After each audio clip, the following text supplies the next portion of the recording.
this section, we will examine the classification of rocks, the rock cycle, the evidence for plate tectonics, and the plate tectonics movement and how it's classified. In this rock cycle, there are three classifications of rocks: igneous, sedimentary, and metamorphic. Igneous rock is formed when liquid magma coming up out of the volcanoes cools into a solid. This rock creates new mountains. Once these mountains cool, the external heat drives the climate changes that cause weathering and erosion. That begins the breaking down and tearing down of the mountains. Wind, water, and ice break down the rock of the mountains and then move it away, eventually moving it towards and into the oceans. These particles are deposited in layers as sediment that over time turn into sedimentary rock. Finally, these sedimentary rocks get pushed down into deeper levels and under high pressure and high temperature are changed into metamorphic rock.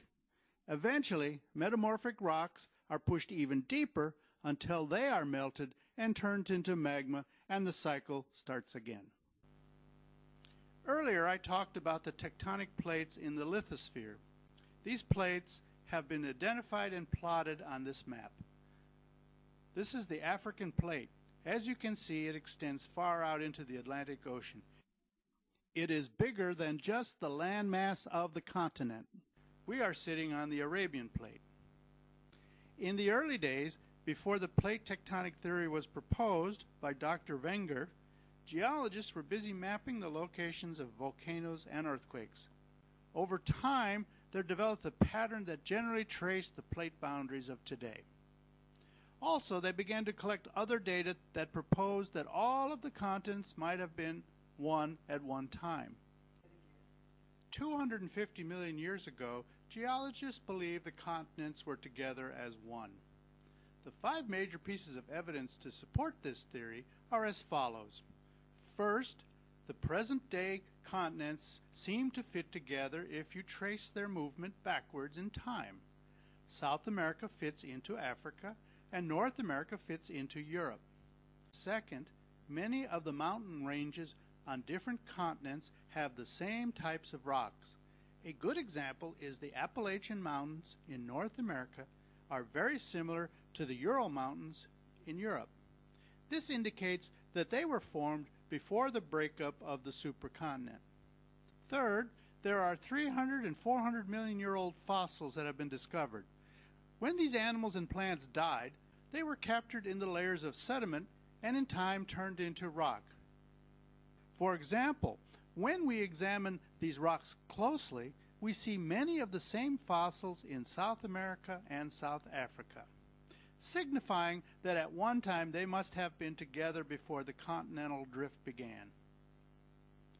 Next, there is also subsurface evidence that sections of different continents show exactly the same ancient climates in the rock records. Hundreds of millions of years ago, places that were hot or dry or wet are exactly the same. Again, where the landmass would have been joined before the drift began. And the fifth piece of evidence is one seen on the ocean floor in magnetic stripes. In this animation, you can see what geologists think is going on. It has been observed that on the bottom of the ocean there are stripes whose magnetic field alternate between north and south. In the center here, this volcanic activity is spewing hot lava that flows outward, filling in gaps as the continents drift apart, usually at the margins of the plates. This lava is full of iron. As the iron ions cool down, the atoms align themselves with the Earth's magnetic field, with all ions pointing in the same direction. Now, for some reason, as scientists still don't know why, every 600,000 years or so, the Earth's magnetic field changes direction, from north to south or from south to north. On the bottom of the ocean, you can observe these stripes. You can measure how these lava flows over time changed magnetic direction. One strip will be magnetized in one direction and the next in opposite direction, creating stripes. You can create the same event in a laboratory by making a magnet. Take a piece of iron and heat it until it is very hot and molten, red hot, almost liquid. As it starts to cool down, put a magnet next to it. The iron molecule is a polar molecule. It has a plus side and a minus side, so that all the minus ends and the plus ends of each molecule start lining up according to the magnetic field. All of these molecules will line up in a certain direction because they are hot and they are still liquid. They can move and eventually they turn into a solid and their ions become fixed in position, fixed in the same direction and can't change. They stay that way and become a magnet. You can do the same with hot rock that is full of iron. They found that rock will become magnetic as it cools. It will have a direction. Like I said earlier, the magnetic field changes about every 600,000 years or so. If you take a compass, one stripe will cause the needle to move north, and in the next stripe, the needle will reverse itself and point south. We don't know why the magnetic field keeps changing, but we still use our powers of observation to describe and record. Now let's talk about the Earth's surface, its crust. We will look at how the crust is ever changing, how it is dynamic. We will describe the theory of how new crust is made and old crust is destroyed. We have identified three types of plate movement at the margins, which is another word for edge or boundary. The three types of plate movements are divergent, convergent, and transform. The first type of plate movement is divergent. In this animation, you can see how the two plates are moving apart. They are moving in opposite directions. In this movement, ridges are created by volcanic activity that spews from the gaps when these plates move apart, creating rifts or holes. It is here where new crust is created. The second type of plate movement is called convergent. In this plate movement, the two plates collide. They push together until the side with the higher density is pushed down and under, and the lighter side is pushed up. The plate that moves up becomes mountain forming, and the plate that moves down continues on down until metamorphic rock is formed, and then, if pushed even further down, it is transformed into hot magma. It is here where the crust is destroyed. The third type of plate movement is called transform. In this movement, the two plates merely move from side to side, sideways in a lateral movement. This movement neither creates or destroys crust. This movement moves the plates back and forth, causing violent earthquakes. Now, let's look at some specific geological examples. On this map, we see symbols that the geologists use to show plate boundary movement. They are divergent, convergent, and transform. Using these symbols to read the map, we can see that the Arabian plate, located between Africa and the Eurasian plate, is moving away from Africa and toward Asia. As the Arabian plate moves away from Africa, this rift, the Red Sea, has been formed. This is divergent movement.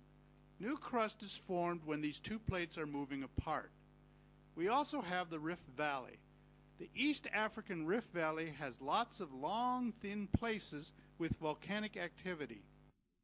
Slowly moving apart, it will eventually form an African Sea here, and a new plate will begin to form here. Where the Arabian plate is moving into the Eurasian plate, we have convergent movement. As the Arabian plate moves into and under the Eurasian plate, the plate is slowly moving under Iran, producing the Zagros Mountains, which are being built as the Eurasian plate is lifted. The Arabian plate slips under the Asian plate and old crust will be destroyed, creating a trench. One thing to note, oceanic plates, because of their denser composition of iron, are pushed down. light continental crust made of silicates is pushed up. In all cases, the denser plate, whether oceanic crust against continental crust or continental crust against continental crust, is pushed down. Remember, in divergent, the plate boundaries are moving apart. In convergent, they are moving together, pushing into each other. In transform, the plates slide past each other in a sideways movement. Here is another example of convergent plate movement. One plate pushing against another. The Indian continent is moving. It is a separate plate. The Indian plate is slowly being pushed down under the Eurasian plate. Indian crust is being destroyed, while the Eurasian crust is being lifted, creating the Himalayan mountains. The Indian plate movement is a good example of subduction. In a subduction zone, the area where the plate that is being pushed down, there is a lot of friction as the rock slides against other rocks.